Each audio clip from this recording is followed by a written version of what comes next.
JMS 주일 말씀 영접하는 자. 마태복음 10장 40절에서 42절. 너희를 영접하는 자는 나를 영접하는 것이요 나를 영접하는 자는 나를 보내신 이를 영접하는 것이니라. 선지자의 이름으로 선지자를 영접하는 자는 선지자의 상을 받을 것이요 의인의 이름으로 의인을 영접하는 자는 의인의 상을 받을 것이요 또 누구든지 제자의 이름으로 이 작은 자 중 하나에게 냉수 한 그릇이라도 주는 자는 내가 진실로 너희에게 이르노니 그 사람이 결단코 상을 잃지 아니하리라 하시니라. 마태복음 25장 43절. 나그네 되었을 때에 영접하지 아니하였고 헐 벗었을 때에 옷 입히지 아니하였고 병들었을 때와 옥에 갇혔을 때에 돌보지 아니하였느니라 하시니. 마태복음 10장 14절. 누구든지 너희를 영접하지도 아니하고 너희 말을 듣지도 아니하거든 그 집이나 성에서 나가 너희 발에 먼지를 떨어 버리라. 예수님은 복음을 전하라고 12 제자들을 내보내시면서 제자들에게 말씀하셨습니다. 너희를 영접하는 자는 나를 영접하는 것이요 나를 영접하는 자는 나 보내신 이를 영접하는 것이니라. 선지자의 이름으로 선지자를 영접하는 자는 선지자의 상을 받을 것이요 의인의 이름으로 의인을 영접하는 자는 의인의 상을 받을 것이요 또 누구든지 제자의 이름으로 이 작은 자 중 하나에게 냉수 한 그릇이라도 주는 자는 내가 진실로 너희에게 이르노니 그 사람이 결단코 상을 잃지 아니하리라. 예수님이 하신 말씀에 핵심 내용이 있지요. 누구의 이름으로 영접하느냐에 따라서 주어지는 상이 좌우된다는 말씀입니다. 예수님은 항상 예수님 자신을 영접하게 하기 전에 먼저 제자들을 보내셔서 그들을 영접하는지 보셨습니다. 그리고 사람들이 제자들의 말씀을 듣고 그들을 영접하면 예수님 자신을 영접한 것으로 보고 그들이 있는 곳으로 가셔서 하나님의 말씀을 전해 주셨습니다. 그리고 예수님이 전하시는 말씀을 듣고 예수님을 영접하면 자신을 보내신 하나님을 영접한 것으로 보고 마음 놓고 원하는 대로 하나님에 대해 가르쳐 주셨습니다.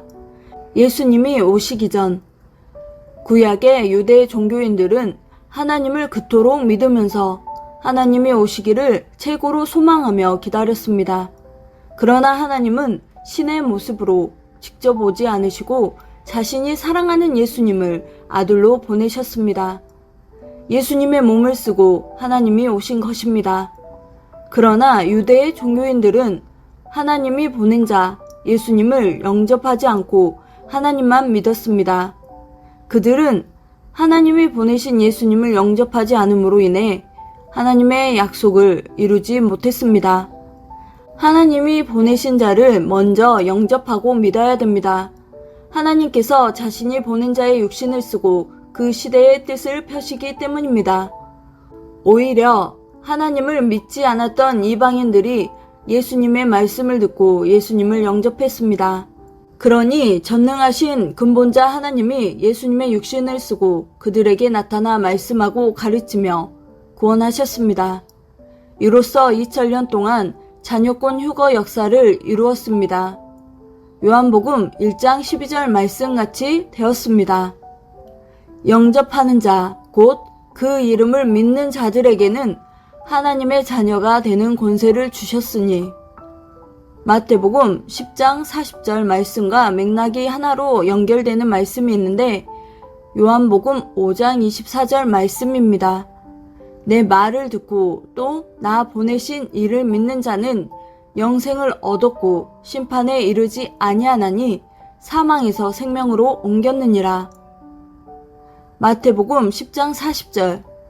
너희를 영접하는 자는 나를 영접하는 것이요 나를 영접하는 자는 나 보내신 이를 영접하는 것이니라. 구약에서부터 신약 성경을 자세히 보면 하나님은 어떻게 구원의 역사를 이루시는지 핵심 말씀이 나와 있습니다. 하나님은 그 시대의 뜻을 펴시기 위해 시대마다 하나님의 사람을 보내신다는 것입니다. 노아, 아브라함, 야곱, 요셉, 모세, 여호수아, 그리고 구약의 모든 선지자들, 사사들, 왕들입니다. 하나님은 가장 합당한 사람을 보내시고 그들과 하나 되어 성령과 성자와 함께 사람들에게 말씀을 전해주며 뜻을 펴 나가셨습니다. 그리고 하나님이 보낸 자의 말을 듣고 따르는 사람들과 늘 함께하고 그들을 돕고 사랑하며 끝까지 함께해 주셨습니다. 신약 때도 그러했습니다. 예수님을 보내시고 성령과 성자와 함께 말씀을 주시며 절대적으로 예수님과 하나 되어 뜻을 펴나가셨습니다. 그리고 예수님을 영접하고 그 말씀을 듣고 따르는 사람들과 함께하고 그들을 돕고 사랑하며 끝까지 함께해 주셨습니다. 이 시대도 그러합니다. 먼저는 보낸 자의 말을 자세하고 완전하게 들어봐야 됩니다. 그 말씀으로 인해 보낸 자를 영접하게 됩니다. 그 말씀으로 믿음이 세워집니다. 견고해집니다. 그 견고한 믿음으로 사랑을 세우게 됩니다. 하나님은 보낸 자를 통해 뜻을 이루시는데 한 번에 단번에 할 수는 없습니다. 인생도 쌓여가고 믿음도 쌓여가고 사랑도 쌓여가듯이 하나님의 역사도 점점 차원을 높이면서 완전해집니다. 점검하고 교정할 것들이 있습니다. 그리함으로 완전해집니다. 완전하고 온전한 자는 절대신 삼위일체밖에 없습니다. 우리도 말씀을 들으면서 배우고 행하고 고칠 것을 고치고 점점 온전하게 만들어가는 것입니다. 배울 때 확실하게 인식해야 됩니다. 말씀을 듣고 인식을 제대로 해야 됩니다. 확실히 인식되지 않은 것은 배웠어도 안 배운 것과 같습니다.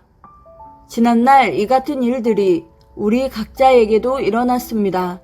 신앙도 생각도 육신도 꼭 죽을 것인데 죽지 않고 산 것은 하나님과 성령님과 성자와 예수님이 돕고 함께 하시며 사명자가 기도하고 도운 은혜입니다. 듣는 사람들이 제대로 인식할 때까지 잘 가르쳐 줘야 됩니다. 이것이 온전한 교육이고 사명입니다. 가르쳤어도 아직도 제대로 인식되지 않은 것들이 많습니다. 확인하고 또 가르쳐서 제대로 인식하게 해줘야 됩니다. 모두 자신에 대해서도 제대로 인식하고 그들을 위해 기도해주며 올바로 대해야 됩니다. 영접은 용접입니다. 이 말씀을 영접하면 용접한 것 같이 완전합니다. 아멘.